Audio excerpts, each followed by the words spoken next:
Hello everyone, good morning. Tatan and Tathui blog চ্যানেলে তোমাদের সবাইকে অনেক স্বাগত। আজ হচ্ছে মঙ্গলবার আর এখন সময় হচ্ছে সকাল 8:30। আর তাতানকে দেখো, এখন আমি দুধ রুটি দেবো। দুধ রুটি খেয়ে আজকে তাতান স্কুল যাবে, কারণ আজকে ভাত করিনি।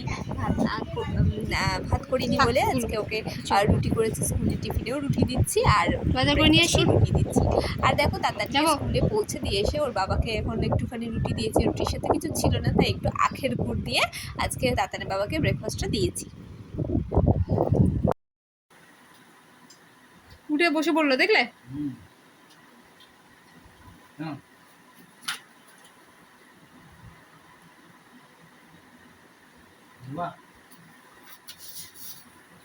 আগে আমি তোমার কাছে যাব। আর এখন কি হয়েছে, জামা কাপড় তো একদমই কাচতে পারছি না, কাচলে পরে শুকোচ্ছে না। রুটি খাও, আমি যখন বাজার জামা করে কাপড় আসি। নিতে যাচ্ছি তখন বৃষ্টি চলে আসছে।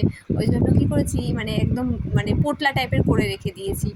যখন বৃষ্টি কমে যাবে তারপরে আমি জামা কাপড় একসাথে কাচবো। ওই জন্য বিছানা চাদর, বাচ্চার ঘর যেহেতু, বিছানা চাদর তো নোংরা হবেই, প্রত্যেক দিন নোংরা হবে, সেজন্য আর ওগুলোও কাচতে পারছি না, ওগুলো তুলে রেখে দিয়েছি। এবার একটা একটা করে কাচ্ছি আর একটা একটা করে শুকোনোর চেষ্টা করছি। ঘরে না জামা কাপড় মেলতে পারছি, ঘরে জামা কাপড় মেললে ঠান্ডা লেগে যাবে, সেজন্য ঘরেও মেলতে পারছি না। তো যাই হোক, আমার এখন ওই জামা কাপড় কাচার থেকে মুক্তিই মিলেছে কিছু দিনের জন্য। আজ দুপুরে রান্না করেছিলাম ওলের তরকারি আর পুঁই শাক। তাতানের বাবা খেতে এখন প্রচুর ভালোবাসে। আর যবে থেকে ওকে বাড়ির গাছের স্বাদ দিয়ে দিয়েছি, যবে থেকে ও যখনই রান্না করি তখনই বলে বাড়ির গাছে। আর বাড়ির গাছে এখনো পর্যন্ত ভালো করে পাতাগুলো, ডালগুলো হয়নি, সেজন্য বাড়িতে যে গাছগুলো হয় সেগুলোকে একটু বড় হোক, তারপরে আমি ওগুলো রান্না করব। ওই জন্য দোকান থেকে কিনে নিয়ে এসেছি, একদম টাটকা ছিল পুঁই শাকগুলো। আর এখন বিকেলবেলা আমরা চলে এসেছি ছাদে, কারণ দুপুরবেলায় ঘুম পাড়ানোর চেষ্টা করেছিলাম দুজনকে, তো একজন ওই 10 মিনিটের জন্য ঘুমালো আর একজন তো ঘুমালোই না। তার জন্য ভাবলাম যে চলো একটু ছাদে গিয়ে ঘুরে আসি। আর দেখো ছেলেরা কীরকম দৌড়াদৌড়ি করছে, আর মামা আমার দেখছে ও দাদা কতটা দৌড়াদৌড়ি করতে পারে, একবার খাবার আছে, কি বলবো। আর দেখো, তাতানকে না দুপুরবেলা আমি একটু তাতান দুপুরবেলা একটু ভাতটা কম খেয়েছে বলে বিকেলবেলা ওকে একটু জলখাবার দিয়েছি। জলখাবার বলতে ওই রুটি আর জ্যাম দিয়ে মিশিয়ে, কারণ ওই জিনিসটা ও খেতে প্রচণ্ড ভালোবাসে, সেজন্য। আর এখন বাজে ওই 8:10-15 মতো। এখন আমরা বেরিয়েছি একটু ঘুরতে। সন্ধ্যেবেলা তাতানের বাবা বললো যে চলো তাহলে একটুখানি ঘুরে আসি ওই বাড়ি থেকে। আর মেয়েটার না পরীক্ষা, হিন্দি পরীক্ষা, তার জন্য ভাবলাম যে তাহলে এই সুযোগে একটুখানি পড়ানো হয়ে যাবে আর তাতানে একটু তাতই ঘুরেও নেবে। সেই জন্যই আমরা বেরিয়েছি। আর দেখো, তাতই আমার কোলে রয়েছে আর ওর এখনও পর্যন্ত ঘুমোয়নি। ওকে ওখানে গিয়ে একটুখানি খাইয়ে নেবো, তারপরে ও খেলাধুলা করবে আর কি। আর এখানে তাতুইকে দেখো, তাতুই আমার গায়ের সাথে একদম চেপটে বসে আছে।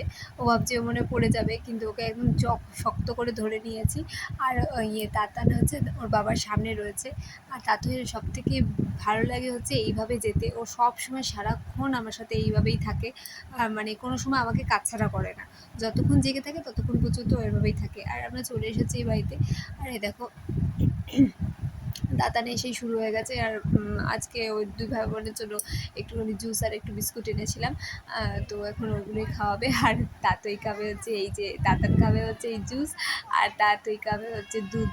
বোতলে করে, ওর বোতলটা খুঁজে পাচ্ছি না, সেই জন্য অন্য বোতলে করে একটুখানি দুধ এনেছি। আর যদিও দুধ আনার কোনো প্রয়োজন নেই, এ বাড়িতে দুধ রয়েছে, তাও আমি দুধ আনি একটুখানি, যাতে কোথাও গেলে আমি তাদের জন্য একটুখানি খাবার নিয়ে যাই, তার বিস্কুট নিয়ে যাই। এটা আমার স্বভাব হয়ে গেছে। আর ওরা গেছে একটু ওপরে খেলতে হয়েছে। অ্যাকোয়ারিয়াম আছে বলেছিলাম, সে অ্যাকোয়ারিয়ামটা দেখতে গেছে। আর তাদেরকে আমি এখানে আসার সঙ্গে সঙ্গে একটু খাইয়ে নিয়েছি। আর আমরা সবাই মিলে এখন বেরিয়ে যাচ্ছি বাড়ির উদ্দেশ্যে।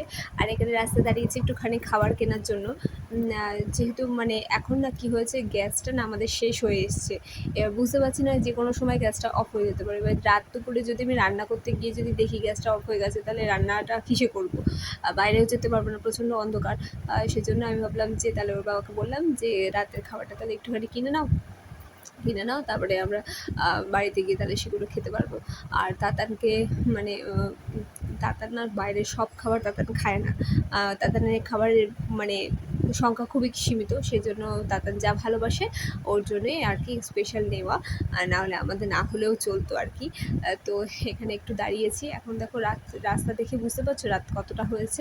আর এটা কিন্তু জিটি রোড, একদম মেইন জিটি রোড যেটা বলে, সেখানে আমরা দাঁড়িয়ে আছি 3 জনে মিলে। আর ওর বাবা গেছে দোকানে খাবারটা কিনতে। আর আমরা বাড়ি চলে এসেছি, ওদেরকে খাওয়া দাওয়া করিয়ে দিয়ে একেবারে বিছানা দিয়ে দিয়েছি।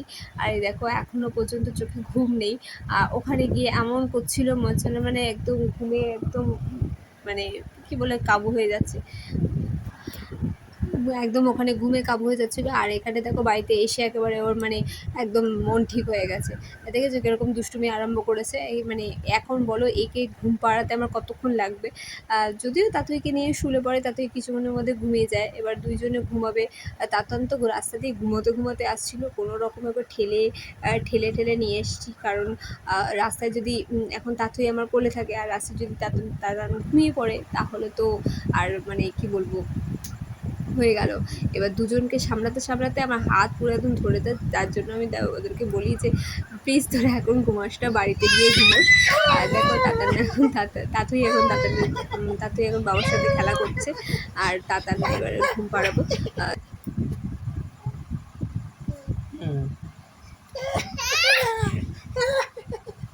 তো চলো এবার ভিডিওটা তাহলে এখানে শেষ করছি। তাহলে নতুন ভিডিও নিয়ে ফেরত আসবো। তো তোমরা সবাই ভালো থেকো আর সুস্থ থেকো, সাবধানে থেকো।